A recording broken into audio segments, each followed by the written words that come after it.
Hi అందరికి. ఈ వీడియోలో కొన్ని ఇంట్రెస్టింగ్ అప్డేట్స్ గురించి మాట్లాడదాం. ఫస్ట్‌గా ఈఎస్‌పీఎన్ గురించి మాట్లాడదాం. సో, ఈఎస్‌పీఎన్ నార్మల్‌గా డబ్ల్యూడబ్ల్యూఈతో టై అప్ అయినప్పటి నుండి ఇప్పుడు ప్రీమియం లైవ్ ఈవెంట్స్ యూఎస్‌సి వాళ్ళకి ఈఎస్‌పీఎన్ పైన వస్తాయి గదా! సో, వాళ్ళు ప్రతి ప్రీమియం లైవ్ ఈవెంట్స్‌కి రేటింగ్ ఇస్తున్నారు. గ్రేడింగ్స్ ఇస్తున్నారన్నమాట. రస్సెల్ పలూజా నుండి స్టార్ట్ అయింది. సో, దానికి వాళ్ళకి నచ్చట్లేదంట. డబ్ల్యూడబ్ల్యూఈ వాళ్ళకి నచ్చట్లేదంట ఈ గ్రేడింగ్స్ ఇవ్వడం అనేది. ఎందుకంటే రీసెంట్‌గా ప్రీమియం లైవ్ ఈవెంట్స్ ఏది సక్సెస్ అవ్వట్లేదు. ఆయన గ్రేడింగ్ అనేది బి, సి ఈ టైప్‌లో వస్తుందన్నమాట.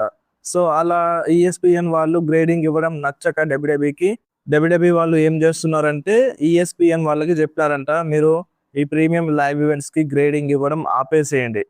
సో, ఇక నుండి మీరు ప్రీమియం లైవ్ ఈవెంట్స్‌కి గ్రేడ్స్ ఇవ్వద్దని డైరెక్ట్‌గా చెప్పేసినారంట. సో, మరి ఈ వ్రస్సెల్ మేనియాకి అంటే ఇప్పుడు నెక్స్ట్ ప్రీమియం లైవ్ ఈవెంట్ వ్రస్సెల్ మేనియాకి కదా!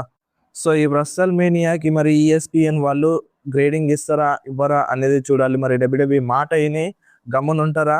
సో, మాకు షో నచ్చితే నచ్చిందని చెప్తాం, లేకపోతే లేదు అనే విధంగా ఉంటారా అనేది ఈ వ్రస్సెల్ మేనియా అయిపోయిన తర్వాత తెలుస్తది.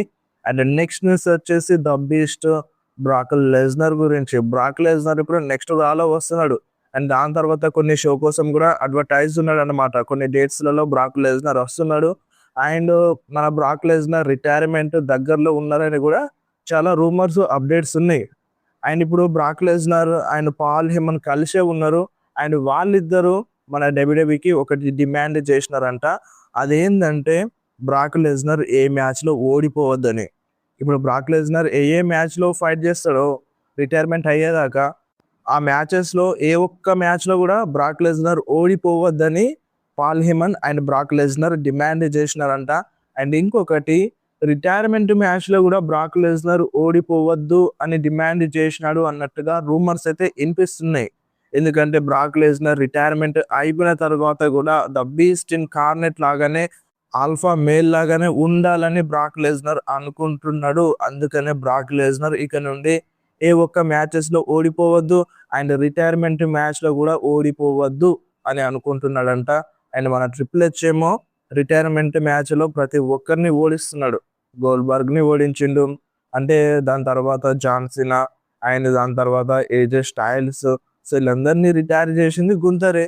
సో, నెక్స్ట్ బ్రాక్ లెస్నర్ కూడా రిటైర్మెంట్‌కి దగ్గరున్నాడు. సో, బ్రాక్ లెస్నర్ కూడా తన ఫైనల్ మ్యాచ్‌లో ఓడిపోవద్దు అని అనుకుంటున్నట.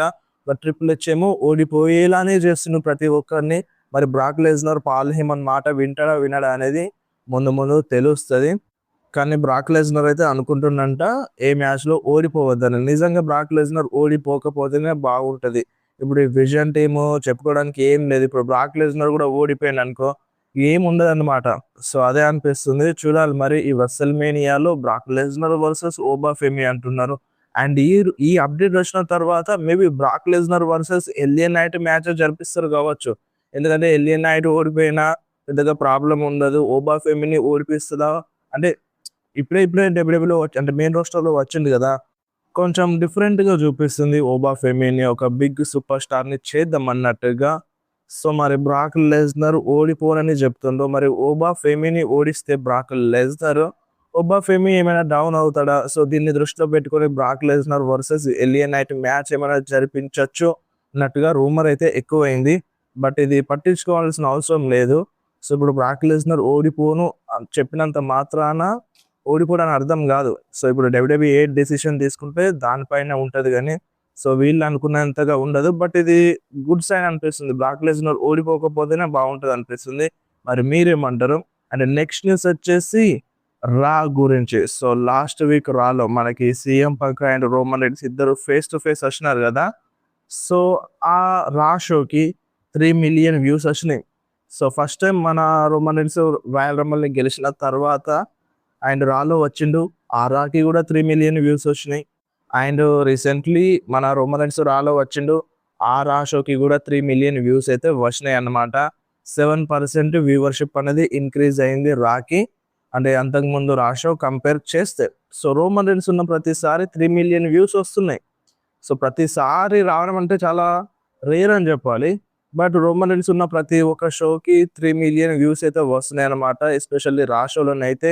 అండ్ స్మాక్ డౌన్ వ్యూవర్‌షిప్ గురించి మాట్లాడితే స్మాక్ డౌన్కి లాస్ట్ వీక్కి 1.1 మిలియన్ వ్యూవర్షిప్ మాత్రమే వచ్చింది. స్మాక్ డౌన్తో కంపేర్ చేస్తే ఎక్కువ వ్యూవర్షిప్ వస్తుంది. 3 మిలియన్ వ్యూవర్షిప్ అంటే మామూలు ముచ్చట కాదు. అండ్ దానికంటే ముందు రోమన్ రైన్స్ రాని షోకి కొంచెం తక్కువ వ్యూవర్షిప్ అయితే వచ్చింది. సో రోమన్ రైన్స్ ఉన్నాడంటే ఖచ్చితంగా వ్యూవర్షిప్ అనేది ఇంక్రీజ్ అవుతుంది. అది మీలో చాలా మందికి తెలుసు. కొందరు యాక్సెప్ట్ చేస్తారు, కొందరు యాక్సెప్ట్ చెయ్యరు. వాడిన ఆయుధం వజ్రాయుధం. అండ్ నెక్స్ట్ న్యూస్ వచ్చేసి Julia versus Jordan grace versus Tiffany Stratton మధ్య ఒక ట్రిపుల్ థ్రెట్ మ్యాచ్ని ప్లాన్స్ చేసినారంట ఈ రస్సెల్ మేనియా కోసం. కానీ ప్రజెంట్ జోర్డన్ గ్రేస్ ఇంజురీలో ఉంది. సో మరి ఈ ఇంజురీ కారణంగా జోర్డన్ గ్రేస్ అవుట్ అవ్వచ్చు. ఒకవేళ తను సెట్ అవుతే ఈ ట్రిపుల్ థ్రెట్ మ్యాచ్ పైన వెళ్తారు కావచ్చు. మనకి ఇంకొక మ్యాచ్ కూడా ప్లాన్స్ చేస్తున్నారంట, జూలియా వర్సెస్ ఇయో స్కై మ్యాచ్ని. ఈ మ్యాచ్ని పెట్టచ్చు, లేదంటే Julia versus Iyo Sky versus Tiffany Stratton మధ్య ట్రిపుల్ థ్రెట్ పెట్టినా బాగానే ఉంటుంది. సో రూమర్స్ అయితే ఉన్నాయి, ఈ మ్యాచ్ని ప్లాన్స్ చేసినారంట, ఈ ట్రిపుల్ థ్రెట్ మ్యాచ్ని. బట్ ఇంజరీలో ఉంది కాబట్టి ప్లాన్స్ చేంజ్ చేయొచ్చు మళ్ళీ. అండ్ నెక్స్ట్ న్యూస్ వచ్చేసి స్టోన్ కోల్డ్ స్టీవ్ ఆస్టిన్ గురించి. So Stone Cold Steve Austin next రాలో వస్తాడని అప్డేట్ అయితే వస్తుంది. సో నెక్స్ట్ రాలో చాలా అంటే చాలా సర్ప్రైజ్ ఉండొచ్చు. ఎందుకంటే రోమన్ రైన్స్ వస్తున్నాడు, బ్రాక్ లెస్నర్ వస్తున్నాడు, ఉమెన్స్ ఇంటర్ కాంటినెంటల్ ఛాంపియన్షిప్ని డిఫెండ్ చేస్తున్నారు. అండ్ ఇప్పుడు స్టోన్ కోల్డ్ కూడా వస్తారని రూమర్స్ అప్డేట్స్ వస్తున్నాయి. సో మామూలుగా ఉండదు రా షో, వేరే లెవెల్లో ఉంటుంది అన్నట్టుగా అనిపిస్తుంది. చూడాలి మరి Stone Cold Steve Austin next రాలో వస్తుందా రాదా అనేది. సో వస్తే ఎందుకు వస్తున్నాడు అనేది ఇంపార్టెంట్ అనమాట. దానిపైన ఎటువంటి న్యూస్ అనేది రాలేదు ఇంతవరకు అయితే. చూడాలి మరి, ముందు ముందు తెలుస్తుంది. అండ్ నెక్స్ట్ న్యూస్ వచ్చేసి జడ్జిమెంట్ డే గురించి. సో జడ్జిమెంట్ డే నుండి ఫిన్ బ్యాలర్ ఇప్పుడు వెళ్ళిపోయిండు, వాళ్ళు టర్న్ అయిపోయినారు ఫిన్ బ్యాలర్ పైన. సో ఇప్పుడు 1372 రోజులు ఫిన్ బ్యాలర్ జడ్జిమెంట్ డేలో ఉన్నాడు అని అంటే ట్విట్టర్లో ట్వీట్ అయితే చేసిండు. సో ఇప్పుడు ఫిన్ బ్యాలర్ ఒక్కోడు డామినిక్ మిస్టీరియోని, జేడీ మెక్డోనాగని ఎదుర్కోగలడా అంటే ఇప్పుడు వాళ్ళిద్దరు ఉన్నారు, వాళ్ళందరూ కలిసి అటాక్ చేసినారు కాబట్టి. సో ఫిన్ బ్యాలర్ నార్మల్గా వస్తే సరిపోద్దా, లేదంటే డీమన్ ఫిన్ బ్యాలర్ ఏమైనా వస్తాడా అన్నట్టుగా అనిపిస్తుంది. సో నార్మల్గా ఇలా అయిపోయిన తర్వాత బేబీ ఫేస్గా మారిన తర్వాత డీమన్ ఫిన్ బ్యాలర్ వస్తారన్నట్టుగా చాలా రూమర్స్ ఉన్నాయి. సో నార్మల్గా ఫిన్ బ్యాలర్ వర్సెస్ మన డామినిక్ మిస్టీరియో మధ్యలో సింగిల్స్ మ్యాచ్ జరిగితే అవసరం లేదు, ఫిన్ బ్యాలర్ డామ్ని ఓడించగలడు. బట్ అక్కడ చీటింగ్ చేసి అంటే వీళ్ళందరూ వచ్చినారు అనుకో, లివ్ మోర్గన్, రక్వెల్ రోడ్రిగేజ్, ఈ జేడీ మెక్డోనాక్, వీళ్ళందరూ వచ్చి డిస్ట్రాక్ట్ చేసి అదంతా చేసినారు అనుకో, డీమన్ ఫిన్ బ్యాలర్ వస్తే బాగుంటుంది. నార్మల్గా సింగిల్స్ మ్యాచ్ 1-on-1 చూసుకుంటే 1-on-1 జరగదు, మన డామినిక్ మిస్టీరియోకి హెల్ప్ చేస్తారు. సో అందుకనే డీమన్ ఫిన్ బ్యాలర్ వస్తే బాగుంటుంది అనిపిస్తుంది. బట్ అవసరం లేదన్నట్టుగా కూడా ఒక సైడ్ అనిపిస్తుంది. సో మేనేజ్ చేయగలడు ఫిన్ బ్యాలర్ అన్నట్టుగా అనిపిస్తుంది. చూడాలి మరి ఏమవుతుందో. అండ్ నెక్స్ట్ న్యూస్ వచ్చేసి ఇప్పుడు ఈ ఓజీ జడ్జిమెంట్ డే మళ్ళీ ఏమైనా రీయునైట్ అవుతుందా అంటే రియా రిప్లీ, ఫిన్ బ్యాలర్, డేమియన్ ప్రీస్ట్ వాళ్ళు ముగ్గురు ఉండే కదా ఒకప్పుడు. సో ఇప్పుడు ఈ జడ్జిమెంట్ డే టీం నుండి ముగ్గురు వెళ్ళిపోయినారు. రియా రిప్లీ వెళ్ళిపోయింది, డేమియన్ ప్రీస్ట్ వెళ్ళిపోయిండు, ఇప్పుడు ఫిన్ బ్యాలర్ కూడా వెళ్ళిపోయిండు. సో వీళ్ళు ముగ్గురు ఏమైనా రీయునైట్ అవుతారా అన్నట్టుగా కూడా డౌట్స్ ఉన్నాయి. సో మేబీ చెప్పలేం, ఇన్ ఫ్యూచర్లో అవ్వచ్చు. ఎందుకంటే వీళ్ళు ముగ్గురు కలిస్తే వేరే లెవెల్ ఉంటుంది. అండ్ యాక్సెప్ట్ చేస్తారా అనేది చూడాలి ఫిన్ బ్యాలర్ని. మేబీ చెయ్యొచ్చు, సో చేసినా చేస్తారు, స్టోరీ లైన్ చూపించవచ్చు. చూడాలి మరి, ఫ్యూచర్లో జరిగే ఛాన్సెస్ అయితే ఉన్నాయి. మరి మీరేమంటారు? రియా రిప్లీ, ఫిన్ బ్యాలర్, డేమియన్ ప్రీస్ట్ ఒకటైతే మంచిగా ఉంటుందా, మళ్ళీ ఒక టీంలా మారితే బాగుంటుందా? మీకు ఏమనిపిస్తుందో కింద కామెంట్లో మెన్షన్ చేయండి. అండ్ నెక్స్ట్ న్యూస్ వచ్చేసి Liv Morgan versus Stephanie Vaquer match కార్డ్ని అంటే గ్రాఫిక్ని సెట్ చేసింది అనమాట మన WWE. మీరు ఒకసారి స్క్రీన్ మీద చూడండి. అండ్ ఇప్పుడు మనకి రస్సెల్ మేనియా 42లో Cody Rhodes versus Randy Orton match జరుగుతుంది కదా. సో ఈ మ్యాచ్ని జరిపించండి అని మన కోడీ రోడ్స్ WWEకి రిక్వెస్ట్ చేసిందంట, డిమాండ్ చేసిందంట. ఈ రస్సెల్ మేనియా 42లో Cody Rhodes versus Randy Orton match జరిగితే మంచిగా ఉంటుందని. సో ఇది బెస్ట్ ఫర్ బిజినెస్ అని. అండ్ మా మధ్యలో మంచిగా అంటే ఫ్యూర్ని చూపించవచ్చు, రస్సెల్ మేనియా లెవెల్ మ్యాచ్. ఈ మ్యాచ్ని కంపల్సరీగా జరిపించండి అని WWEకి పుష్ చేసిందంట మన కోడీ రోడ్స్.